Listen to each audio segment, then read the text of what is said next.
The 1970s was a decade of musical revolution. Iconic rock bands, psychedelic sounds, and punk rock rebellion dominated the charts. But what about the bands that shined bright and then disappeared? Some left behind massive hits, while others crumbled due to drama, bad luck, or pure misfortune. Welcome to Retro Rewind. Today, we're looking at 15 incredible bands from the 70s that fell off the radar. Some you may remember, others you need to rediscover. Stick around, because some of these stories will shock you.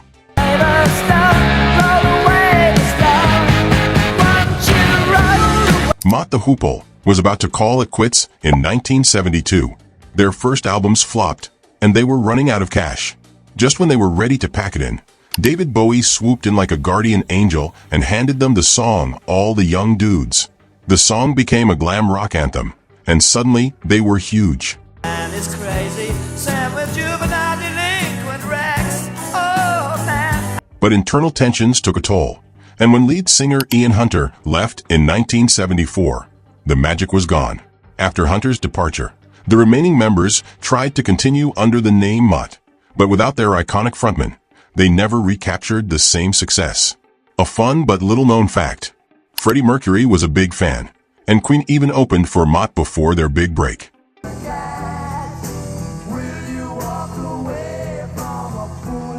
Badfinger had all the right ingredients for success. They were signed to the Beatles' Apple Records.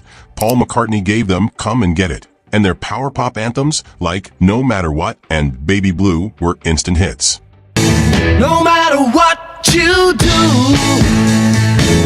I will always... But behind the scenes, a nightmare of financial ruin and tragedy. Their manager mismanaged their money. Contracts kept them trapped, and two members, Pete Ham and Tom Evans, tragically took their own lives. Despite their hardships, their music continues to resonate. Baby Blue found new life when it was featured in the final episode of Breaking Bad. Fans were thrilled that a forgotten classic was reintroduced to a new generation. But the question remains, had they been managed properly, could they have been one of the greatest bands of all time? Baby, please go away. Before bands like Cheap Trick and the Cars took off, the Raspberries were laying the foundation for power pop. Their hit Go All the Way blended Beatles harmonies with a hard rock edge.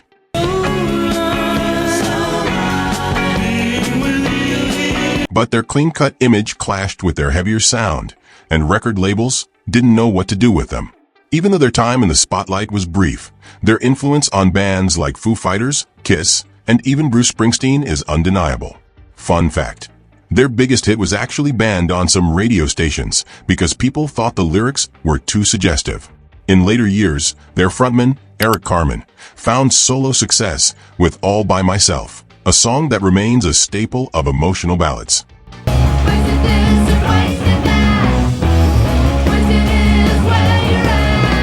Before Joan Jett was a rock legend and Lita Ford became a metal queen, they were part of the Runaways, a band that should have ruled the world. They broke barriers as one of the first all-female rock bands, churning out classics like Cherry Bomb and You Drive Me Wild. You know when you're close, you really turn me on. But behind the scenes, drama was brewing. Their manager Kim Foley was notorious for exploiting them. Tensions ran high, and band members clashed over musical direction. While Jett wanted to take a punk glam direction, Ford aimed for heavy metal, creating a major divide. By 1979, they were done.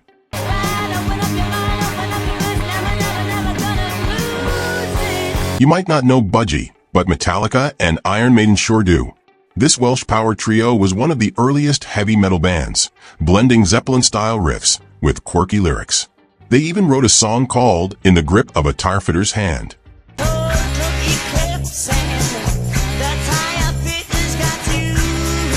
Despite their lack of commercial success, they earned the respect of the metal community. Metallica covered Breadfan, and their unique approach to heavy rock has been praised by legends like Dave Grohl. Their downfall? Poor promotion, bad timing, and a music industry that didn't quite know how to market them. Your spirit never has to grieve. Think Alice Cooper meets Shakespeare. That's the sensational Alex Harvey Band. This Scottish rock band combined gritty hard rock with theatrical performances, making every show a wild spectacle. Their frontman, Alex Harvey, was like a rock and roll storyteller. Their shows were legendary, filled with bizarre props, elaborate stage personas, and unpredictable antics. Hits like The Faith Healer made them cult favorites.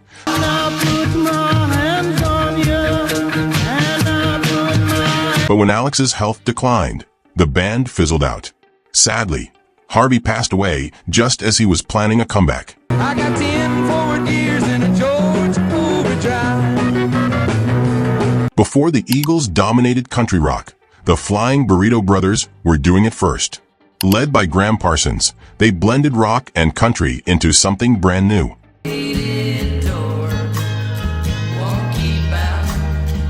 But Parsons' hard partying lifestyle caught up with him, and he tragically passed away in 1973. The strange saga of his death only added to his mystique. Without him, the band lost its direction and faded into obscurity.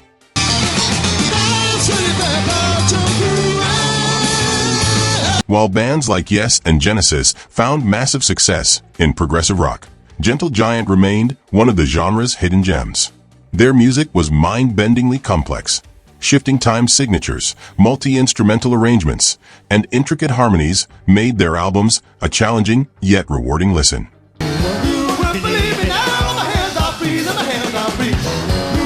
But their dedication to musical experimentation came at a cost. Mainstream audiences never quite latched on, and by 1980, the band called it quits. Since then, they've developed a cult following among prog rock diehards, and their influence can be heard in bands like Dream Theater and Opeth. Mr. Jones got run down. Headlines of death and sorrow they tell after. In the UK, the Jam were huge. Mixing punk energy with a love of 60s mod rock, they created anthems like Going Underground and Town Called Malice. Sharp, socially aware songs that made them the voice of their generation. I approach you, you made me look a fool. But in 1982, at the height of their fame, frontman Paul Weller shocked fans by abruptly breaking up the band. He later explained that he simply wanted to move on and experiment with new sounds, forming the Style Council and later launching a successful solo career. Despite their premature breakup, the Jam's music remains legendary in British rock history.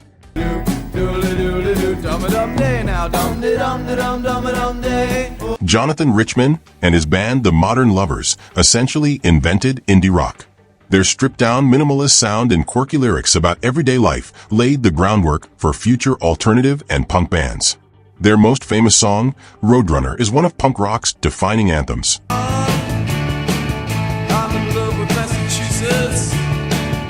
But here's the twist. By the time their debut album was released in 1976, the band had already broken up. Richmond shifted toward a more mellow, folk-influenced style, while the other members found success elsewhere.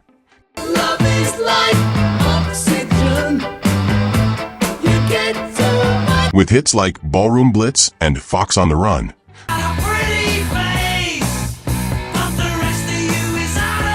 The Sweet was one of the biggest glam rock bands of the 70s. Their flashy outfits, loud guitars, and high-energy performances made them a staple of the era. But behind the scenes, they wanted to be taken more seriously.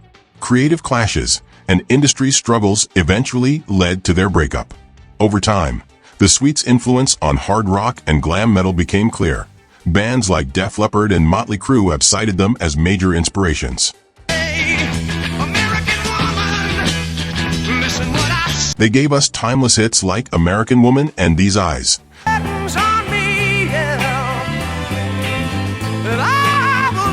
But somehow, the Guess Who don't get the credit they deserve.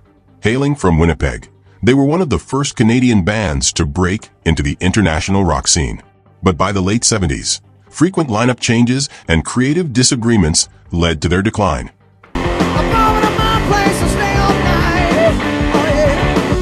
Montrose should have been one of the biggest hard rock bands of the 70s. Featuring guitar legend Ronnie Montrose and a young Sammy Hagar on vocals, their debut album in 1973 was packed with raw, powerful anthems like Rock Candy.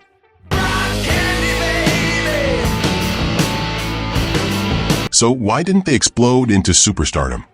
Ronnie Montrose hated fame. He didn't want the pressures of rock stardom, so he quit after just 2 albums, leaving the band to fizzle out.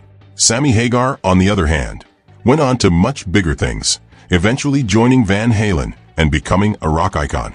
Montrose remains a cult favorite, and their influence on 80s hard rock and heavy metal is undeniable.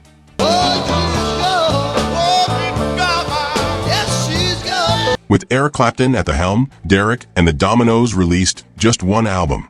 But what an album it was! 1970s Layla and Other Assorted Love Songs is widely considered one of the greatest rock records of all time.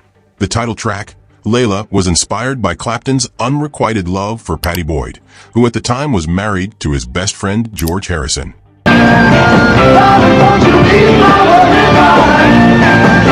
This love triangle added a layer of drama to an already legendary song. But Clapton's increasing drug addiction tore the band apart. Tensions boiled over, and before they could record a second album, they were done. Even though they only lasted for a brief moment, Derek and the Dominoes left behind a masterpiece, a snapshot of a band that could have been so much more. Stands to the radio. Few bands have cast as long a shadow over alternative music as Joy Division. Emerging from the gritty Manchester punk scene, their sound was unlike anything before.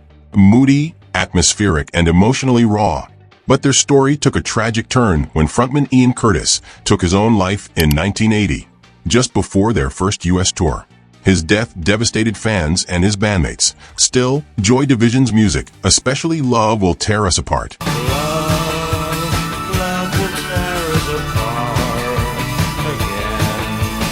remains one of the most haunting and beloved songs of its era.